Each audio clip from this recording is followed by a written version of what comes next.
September 27th, 2024, and SmackDown on USA is in full effect. This is the Wrestling Inc. podcast. I am Glenn Rubenstein, joined by Flobo Boyce.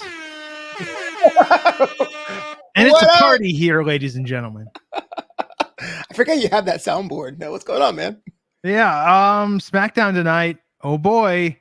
If you really like the direction the show has been headed in and how it's getting there somewhat slowly, then tonight was your episode. Whoa. Bad Blood is next week, man. What did you want? The draft? Come on. I don't know. Just something more, man. You want something more. I want some meaning. Okay. Well, if you had the pen, then what would you want? Like a cage match, like a new storyline, like a new character debut? What? I think that we're on the SmackDown side. I think that we are riding out things until Survivor Series. I'm very excited about Roman and Cody, but even after last week's video tonight, like, where's Roman? It does feel like that video was yesterday. Granted, they replayed it on Raw, but it felt like it was like yesterday. And when they said, oh, it was a week ago, I was like, oh, yeah. What is Roman doing? Even Chelsea's burner of a promo last week. Like, they're like, that match is coming up next week. Stay tuned.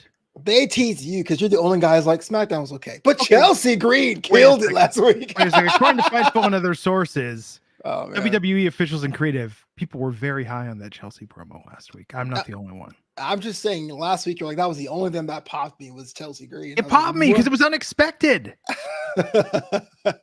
All right. Lobo, I think if you've learned anything about me in the time that we've been doing this, I know nothing about you, but I'll try. So when I can get swerved a bit, when something is just, I didn't see it coming, it's just out of nowhere. It's a little over the top. It's a little showy. Yeah. You know, like, yeah, pop for that. And there were some moments tonight. Tonight wasn't all bad. It's just really, really, really on the road to Survivor Series. And this Rogue Bloodline name, I got issues with that. So you're just doing the boring chant in the crowd. Boring. The Rogue Bloodline. They're really all in with this. Why not? You can't call them Bloodline 2.0. That's lame. That's something Vince would do. I mean, they're still part of the Bloodline, but they've gone rogue. They have. I know. There's got to be a better name. There is not one elder has come out to give Solo Ulafala. It's kind of like, hey, give it back. You know? Yes. I hear you. Okay, well, before we dive into everything, what's going on in the news? Well, this news this week is pretty much jam-packed, but the big story, because it was shown again on SmackDown, is that next year, 2025, my favorite PLE of the year, SummerSlam, is coming to my hometown area, because I'm from Brooklyn, in Jersey, MetLife Stadium, home of the New York Jets and Giants. Are going to host the first ever two-night SummerSlam, which is interesting, because about 6 months ago, we thought Minneapolis would be the home of the first two-night SummerSlam in 2026. That is no longer the case. WWE heads to NYC. Yeah. Well, New Jersey. Yeah, whatever. No one goes to New Jersey. I know they have to say New Jersey because that's the sports commission, but come on. Yes. They're not going to like Cherry Hill. They're not going to Wildwood. They're going right outside New York City, man. I mean, they could go to Red Bank. They could do a variety of things. Yeah. Stay tuned, by the way, because with the help of ChatGPT, I've got 20 better names than the Rogue Bloodline. You just do that right now? I just did that right now. Okay, cool. So I don't know. I think the two-night SummerSlam thing is going to be a lock, and I bet you by 2030, Survivor Series and the Royal Rumble will also be two nights, or Survivor Series and Royal Rumble and Money in the Bank. I hate it. I hate the idea. I like Royal Rumble makes sense, I guess, even though I don't like having two nights of Rumbles because I like having everything in one, but I understand that. But to me, Survivor Series has been on life support for the better part of 15 years, and they need to like retire that nameplate. That's right. That's my hot take in wrestling. But of course, more is more. And yeah, it's on fire right now. Give me two nights. Yeah. WWE is on fire right now. Mm-hmm. In case you haven't noticed. Yes. Really, I hadn't been paying attention. I haven't. I'm that rock, man. Yeah. Hey, I hear you. I'm excited about this. Go on. No, I'm excited about two-night SummerSlam. I think it's good. And here's what I'm actually excited about. WWE has realized if you're doing a domestic PLE, the money is in making it a destination event, which means Friday Night SmackDown, 2 nights of a PLE, Monday Night Raw, and I predict Tuesday Night SmackDown. SmackDown's Women Tuesdays. Or not SmackDown, Tuesday Night NXT, pardon me. Friday Night SmackDown. Okay. Saturday, Sunday, Monday Night Raw, Tuesday Night NXT. Sure, that makes sense. I guess that's better than Cleveland. Hmm.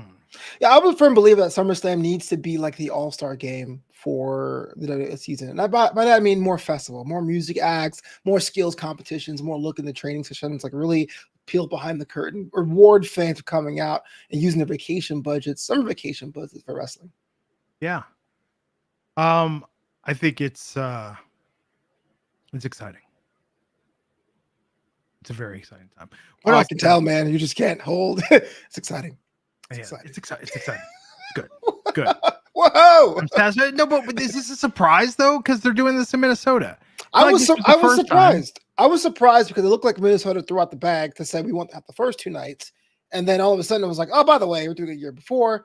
But I guess Minneapolis is fine with it because I haven't heard any complaints. So it is what it is. Yeah. Okay. What else? Going on else, AEW star Malakai Black may be in right for a homecoming. I remember him. Aleister Black may be able to return to WWE roster if Triple H has his way, according to a report by the Wrestling Observer newsletter. So, of course, take it with a grain of salt.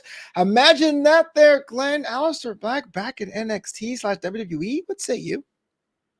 I mean, is it gonna be more like NXT Aleister Black, or is it gonna be main roster Aleister Black? I don't think you can do that again. Like, as much as I like the no man is ever truly good with the you can't retread that. And I think the House of Black spooky stuff has run its course. So it has to be a new version. The question becomes, will that still get over, as the kids say? What if we have a battle between him and Karrion Kross for the Final Testament? Oh, you know what? The Final Testament's a dead on arrival idea, but I like to have Karrion Kross fight Aleister Black. That's kind of a cool matchup. That'd be cool. Yeah. They could do some dark arts. Really? Because I thought Karrion went over to being more of a manipulative guy. I mean, he's a mastermind, but he uses the dark arts. Ooh. Dark. Yeah, I mean, it'd be funny if it was like I'm a manipulative guy, but then you see like Scarlet with like a doll with pins in it or something. Oh, absolutely. They totally go to IKEA on weekends. Can you get those dolls at IKEA? I bet. You can get anything. You can get meatballs, man. True. The vegan hot dogs at IKEA are lovely. You know what? I actually had my first IKEA meal this year. Really? I had no idea because I was still avoiding because I used to get lost all the time. Yeah. And I was dragging. I was like, oh, wow, there's a whole restaurant here. So yeah. Actually, our IKEA in Vegas, we've got a full cafeteria and a separate food court on the bottom level by checkout. That's huge. I know. It is. Mm-hmm. You could buy those meatballs and take them home with you. You could buy them frozen. Yeah, it's good. You can. But no, we'll see what happens. I think it's contract news is always exciting. You know why? Yeah. You know why, Flobo? Because people are in love with potential. The what if of it all. The possibilities. That is what wrestling fans love. Mm-hmm. It's true. Because no one's really thinking about a 3rd or 4th year storyline for a character. It's always like they should bring him in and he'd get a title and main event mania. Done. And that's it for everybody. And then when it doesn't happen, it's like they're burying him. And it's like it repeats itself. Yes. Oh, life. Anyhow, what else is going on in the news? Well, I laugh at this because it says backstage update. Like, are updates front stage? Are there already on stage updates? But anyway, it's an update from backstage. I suppose any news item in okay. So SmackDown, possibility of having a 3rd hour, as you know, as Raw has over to NXT and SmackDown is on the USA Network. Since it's so cheap to produce and cheap means high revenue, there's still a possibility that SmackDown gets an hour 3 in 2025. Yay.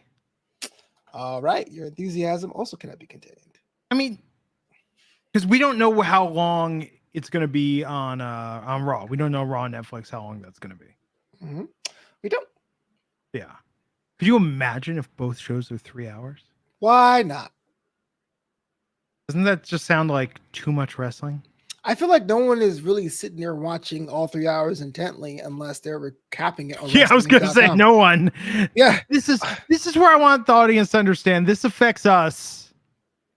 Most of anyone, not more than anyone, most of anyone, even more than the wrestlers. Dude, let's be real. When it's picture in picture, people are grabbing snacks. There's people you skip. You're like answering your emails. There's only people like us that have to take notes on it or like You take move, notes? snap.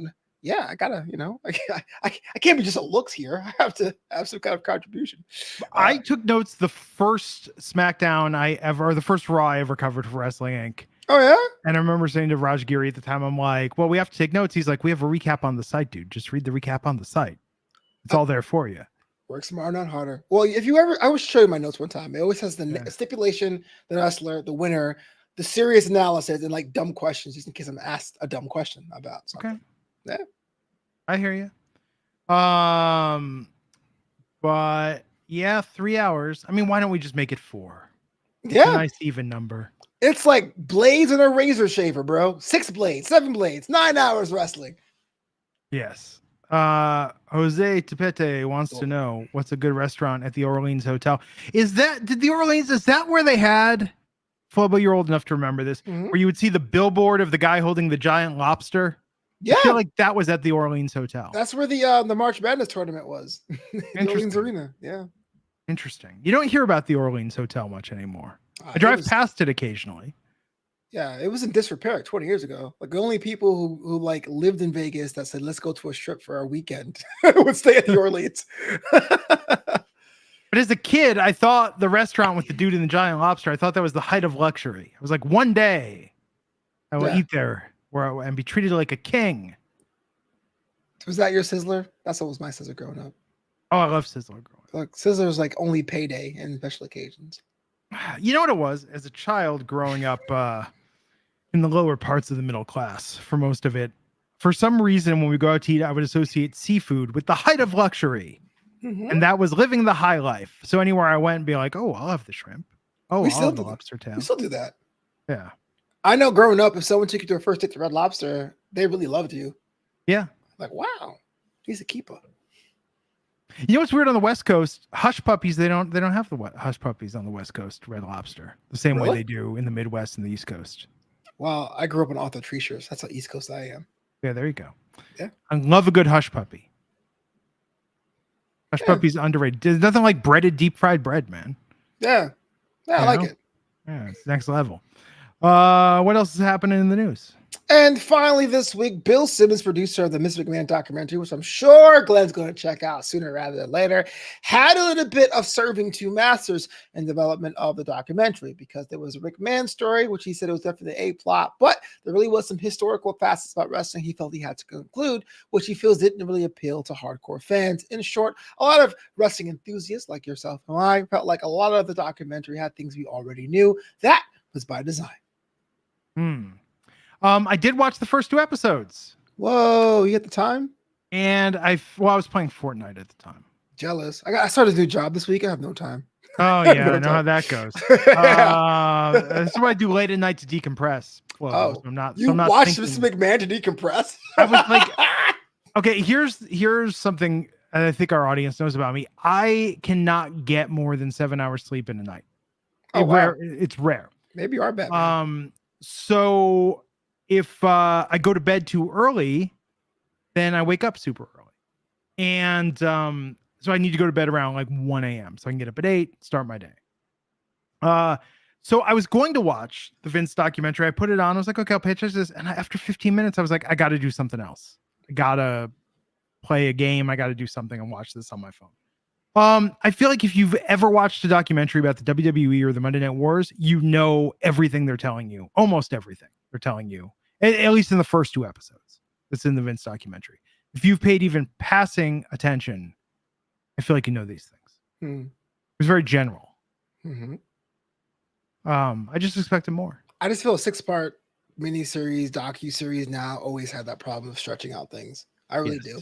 I have not seen a tight 6-episode documentary. Even like Wrestlers, which is a show I like, but structurally it could have been told like in 4 episodes. It kind of waned a little towards the end. I'm done. That's a question. That's kind of serious. Yeah, I do play Zero Build on Fortnite. Of course, you're an old man, Glenn. Okay, I tried. Yeah, you kids in your building. Building is tough. Fortnite's 7 years old this week. Oh wow, I'm a Rocket League guy. I hate the fact they merged, but yeah, that's 8 years. So yeah, Unreal Engine 2. Remember that? Is that kombucha? No, this is a lemon perfect. Oh, wow. Sorry. No, they're not paying us to say this. I'm Just lemon water. I'm I drink curious. these all the time. I love these. Can I get it? Not a sponsor, not a client. Wish they were.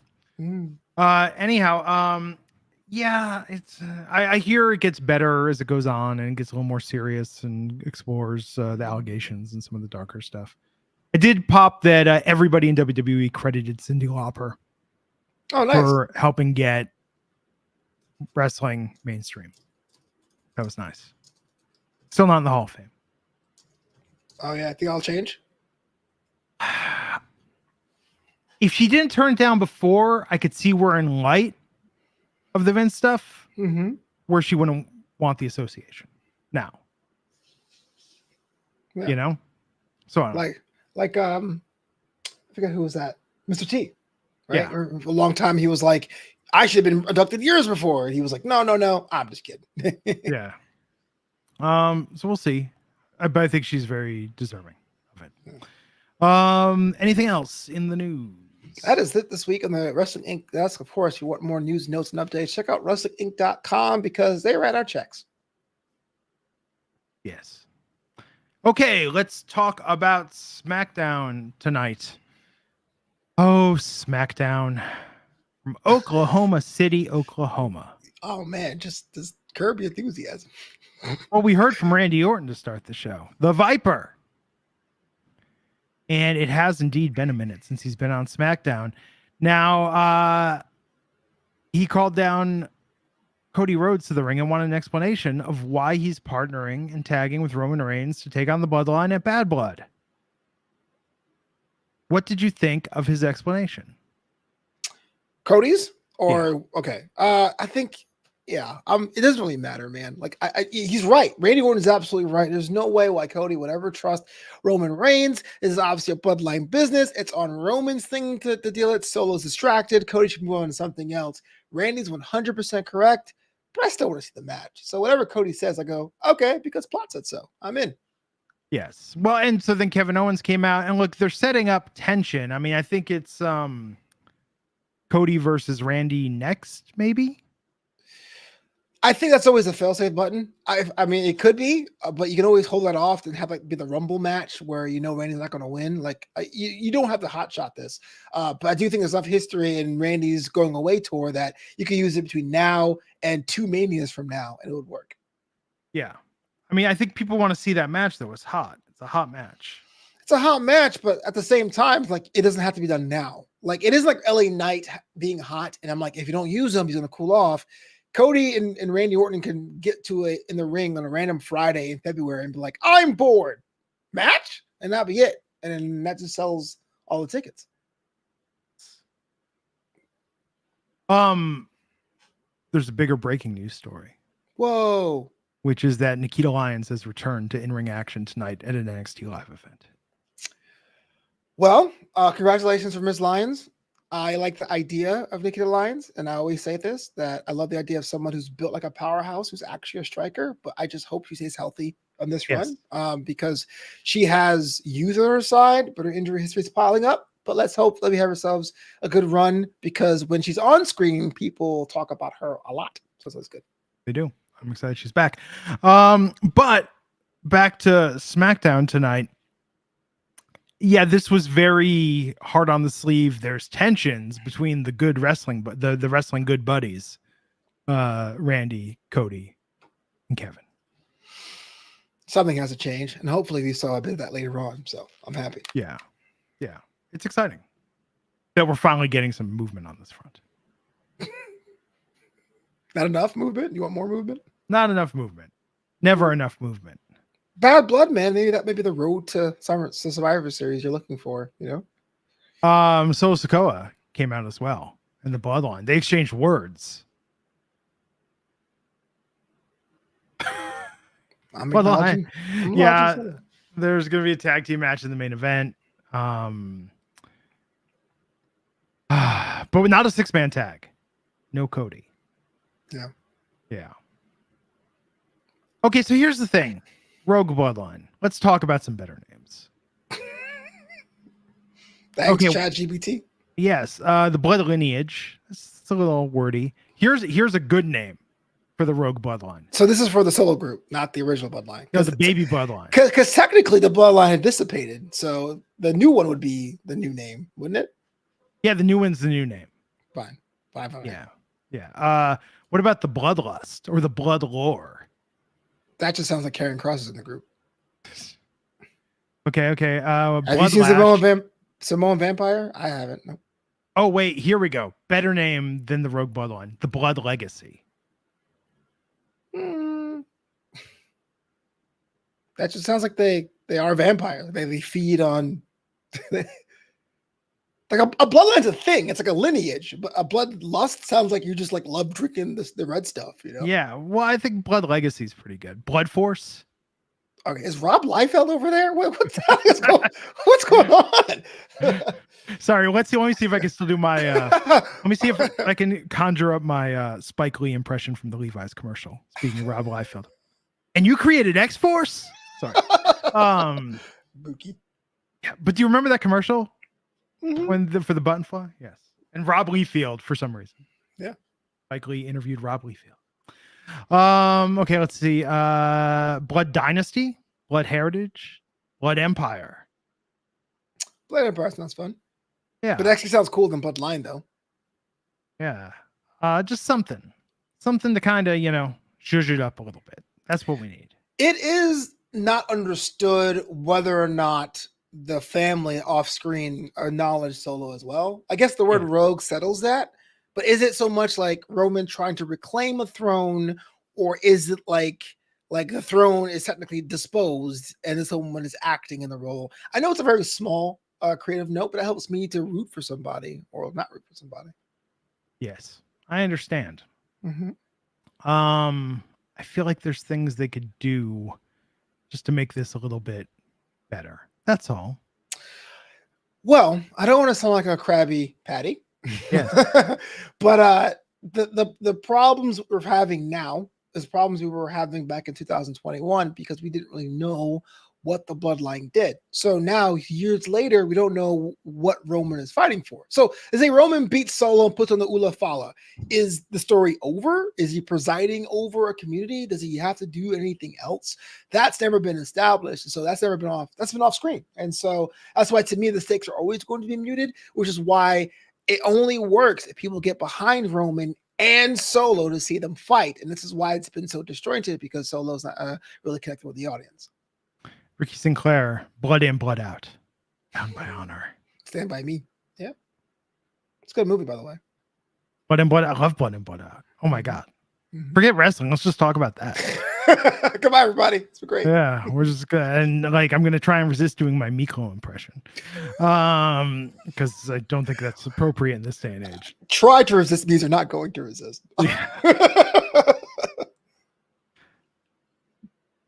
Like, why isn't that on Disney Plus? That's what the people really want. Actually, I do want to see that.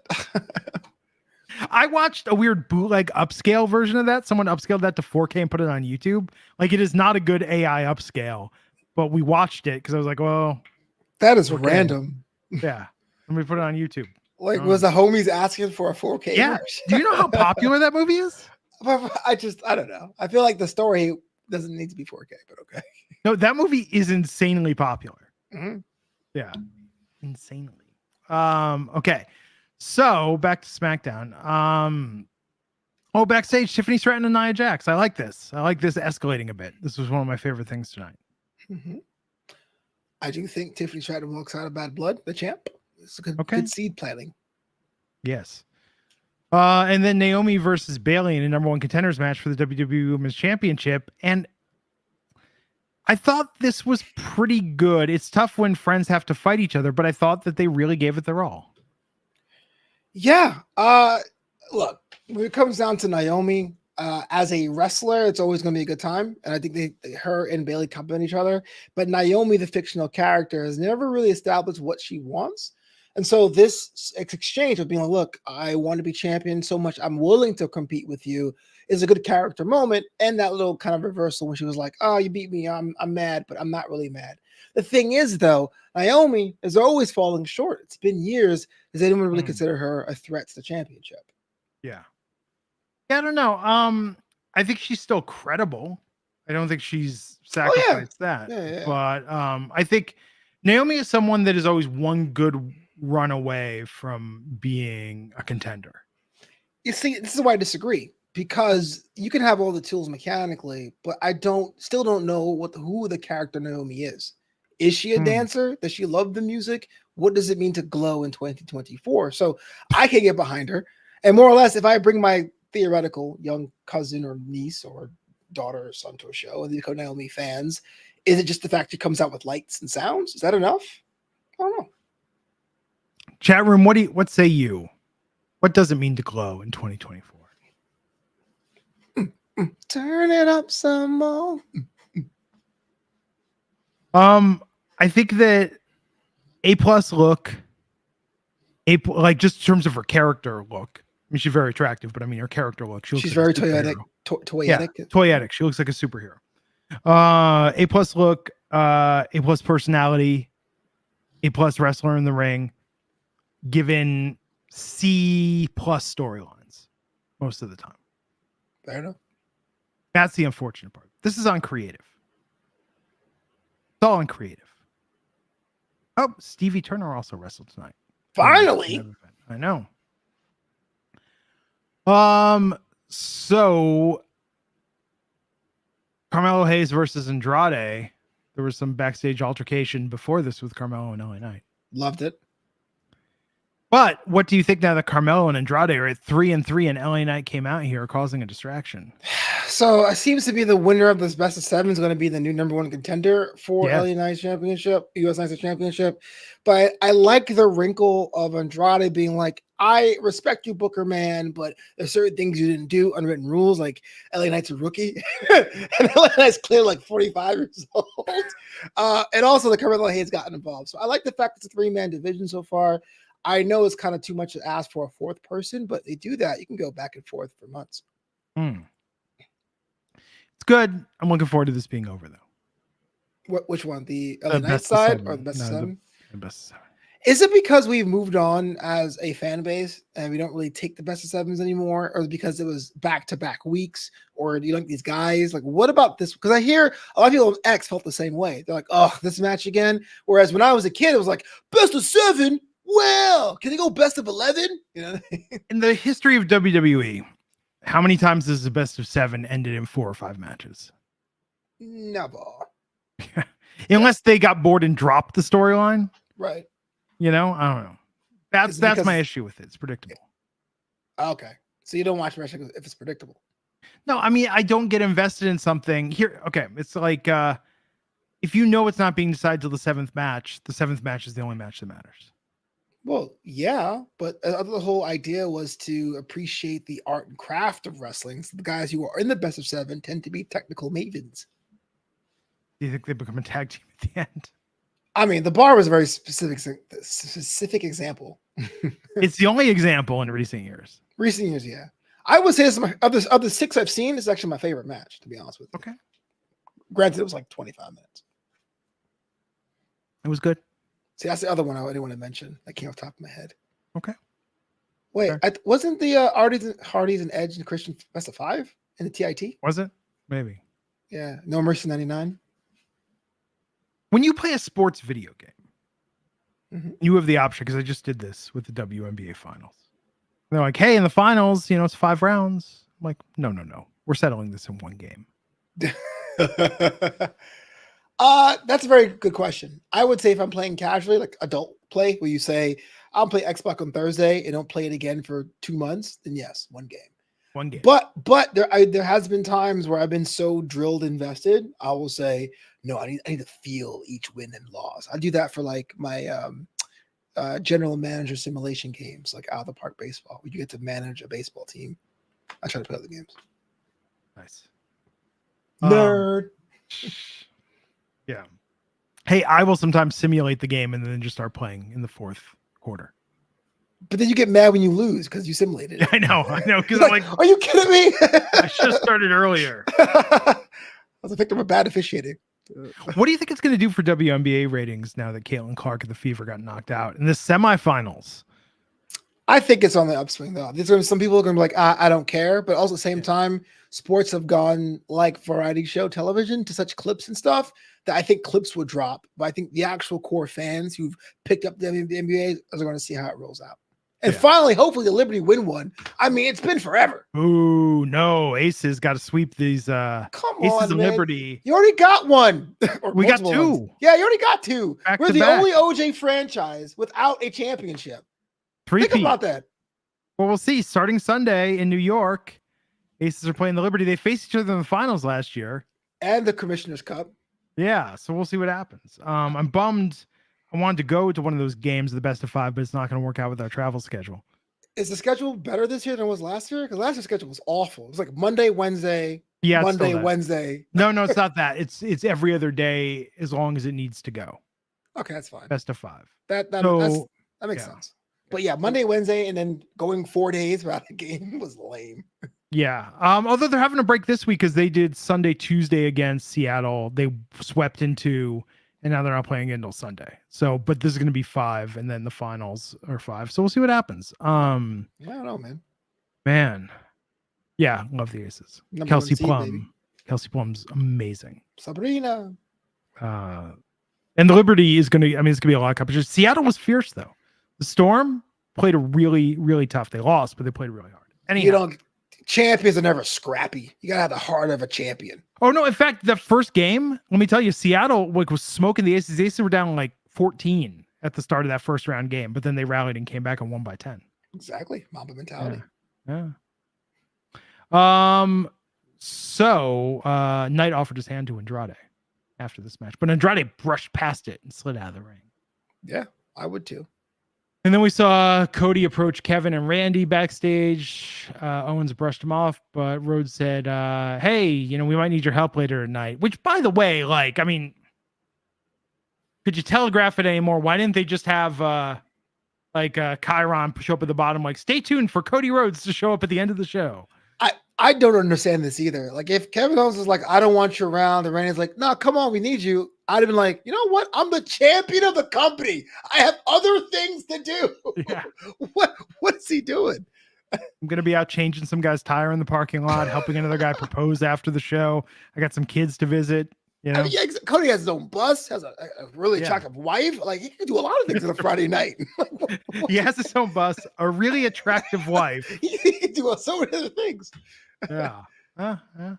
But we followed this up with Piper Niven with America's Sweetheart Chelsea Green versus Mi Chin in advance of the match that Mi Chin and Chelsea are going to have next week. America's Sweetheart. Really? And she's Canadian, so there you go, even more impressive. That's what I was going to say. Match is great. Who would have thought that in 2024 Chelsea Green was going to have a higher rating than Piper Niven? I know. 2K25. That is wild. Mi Chin shows that she's pretty much the Dolph Ziggler of the division, going everywhere, fighting everybody.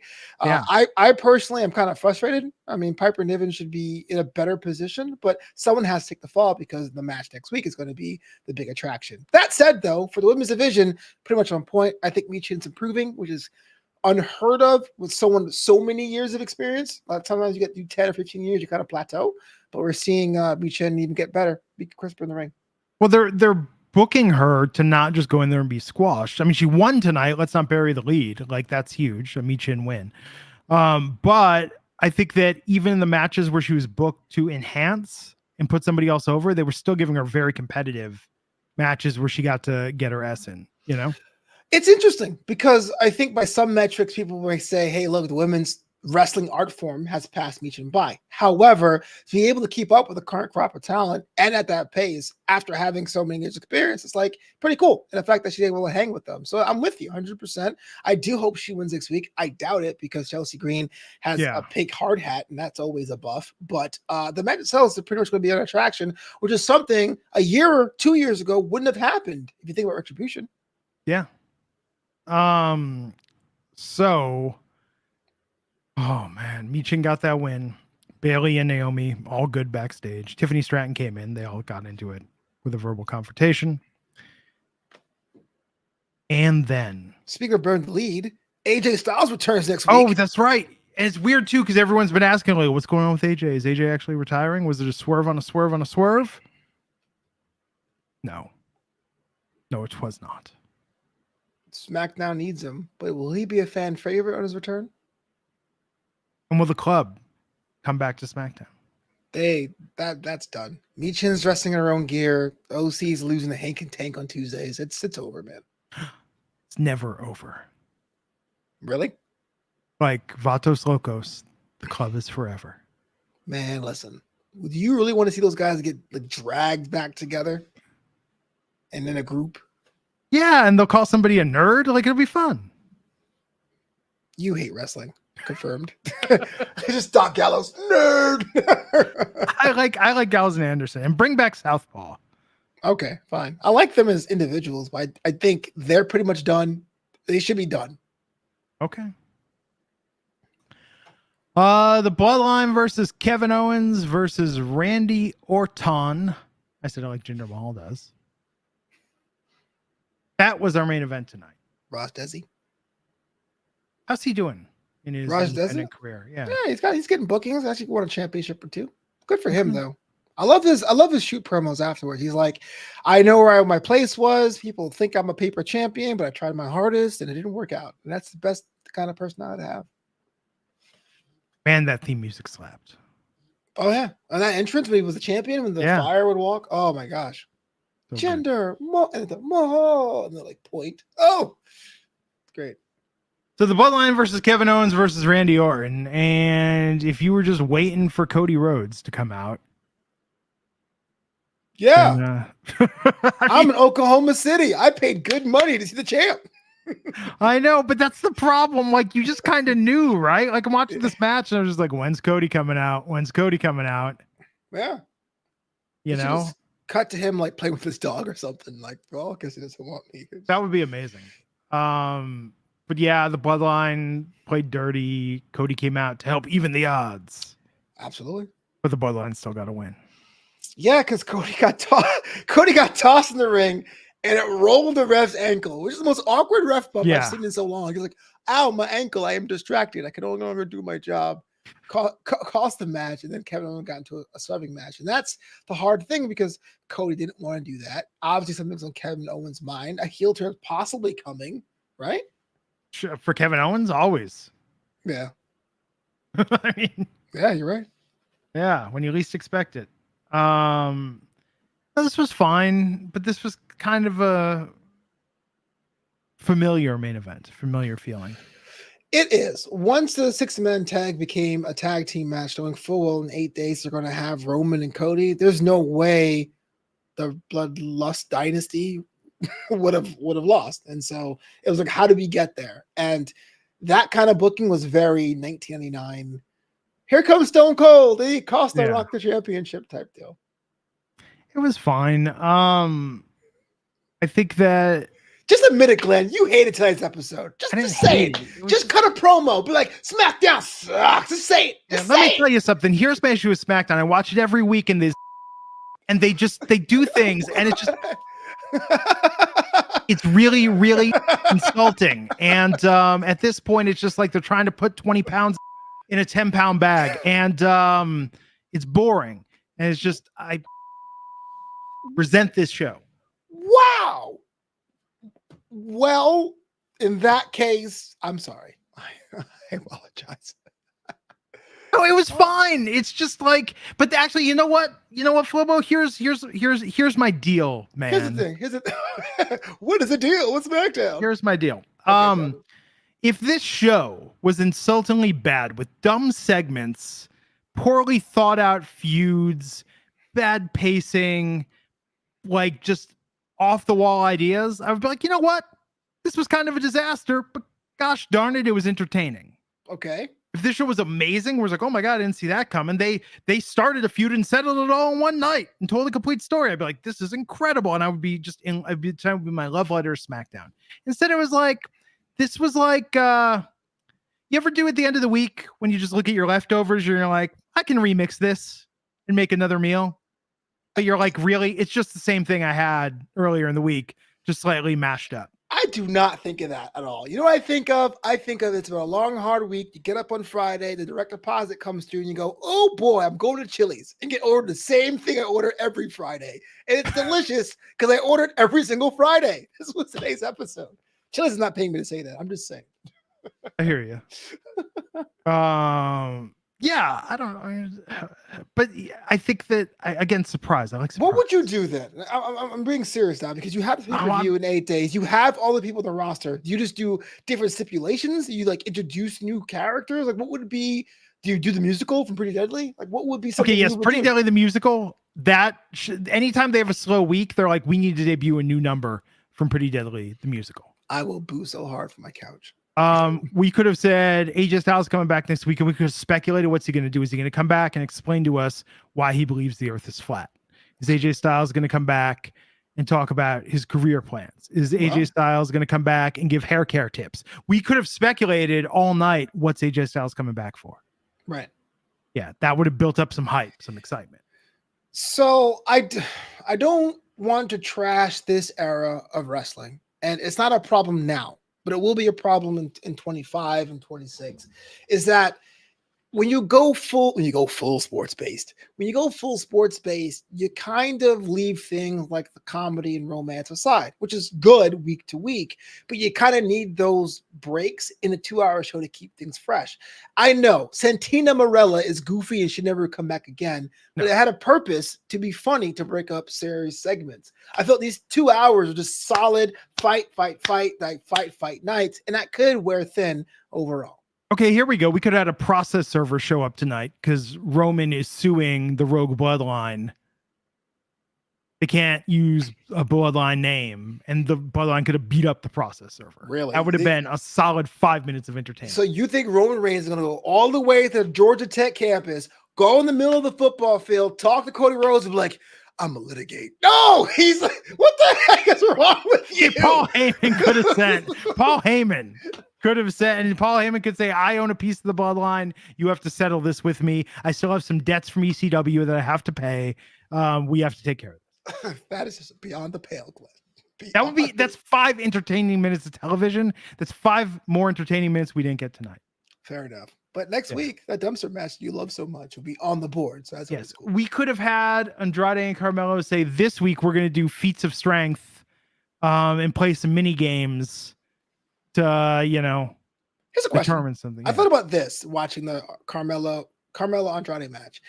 If it was half as long as it was, and that result happened, and then Andrade goes, we're having number 7 right now. Would that be fun or different?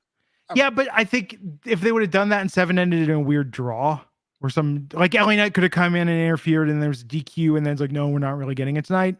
Again, a little unpredictable. A little like, pulled the football away from me at the last minute. So there's that. I mean, but no, I think just a couple more like high point things. I like the SummerSlam promo tonight. SummerSlam promo was like, this is exciting. This is good. Cardi B. Good. They plugged NXT, but I think they could have done a better job of promoting NXT on Tuesday. Mm-hmm. They didn't really go into the Julia, Stephanie, Roxanne thing very much. It's a weird thing because I feel like overall there's more NXT promotion, but it always seems like we want to keep it underground, but not. Yeah. I don't know. But no, I'm just saying there's some other, they could have zhuzhed it up a little tonight. Yeah. Just a little spice, a little salt, a little pepper, a little red chili flake. A little Old Bay seasoning. Yeah. Lovely. Yeah. That's all. I didn't dislike tonight's show. I'm just saying it was just kind of there. Dumpster match next week, though. Oh, that's going to be lit. It better be for your sake. I'm not going to be here next week either. What? I know. Oh, man. If you're not here, they make me lead the show. I hate doing that for Wrestling Inc. I'm sorry. There's too many buttons. I'm like, I don't know what to press. I know. I get it. I hear you. But yeah, I'm gonna miss that. Gonna miss Bad Blood, but I'll be back. I'll be here Tuesday, and then we're just gonna be off for a week. That's all. All right. Well, happy trails to wherever you're going to. Yes, it'll be good. Well, everybody, Flobo's at Flobo Boyce. Give him a follow. I appreciate his enthusiasm and optimism for a very mid SmackDown. Oh, we didn't talk about this. Mid. So MJF is in Happy Gilmore too. Oh, that's cool. It didn't make the wrestling news desk, but that's also true. Happy Gilmore 2, a movie that doesn't quite need a sequel, although I would watch it because MJF is in it. If he's playing Shooter McGavin's son, that would be No. epic. Epic. You think he's going to actually have a full role in the movie? You know, I think that's the role he was born to play. I mean, he could just basically play MJF. I got to tell the time I met Adam Sandler. It was a crazy story. Really? These days. Yeah. You can't tell it now? I mean, I thought we were going to wrap up the show. I mean, I don't know. Is it a long story?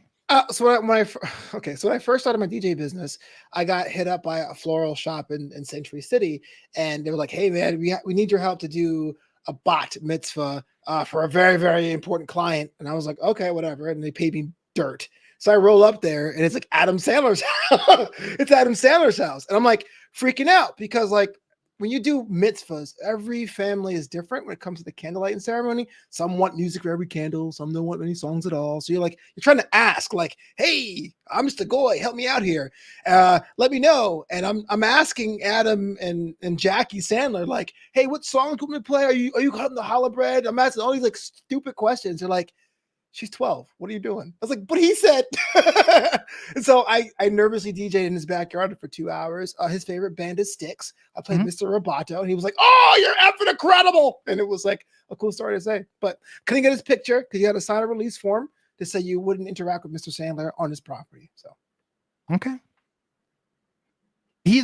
People think he's like the nicest guy in show business. He's very Brooklyn. He's kind of like, leave me alone over here. Okay. You know? And Henry Winkler still holds that title. Absolutely. Okay, there you have it, folks. Well, there we ended with a high note. Hey. So imagine how much better SmackDown would have been if Pretty Deadly had to DJ a bar mitzvah. Oh, yeah. Or bat mitzvah. That was like part of the plot. So I said, she's only 12. A year later, it turns out Maroon 5 actually did her bat mitzvah. I was like, oh, okay, I get it. I totally get why. Maroon 5. Love him. There you go. Thanks, everybody. Have a great weekend. I'll catch you back here next time on the Wrestling Inc. podcast.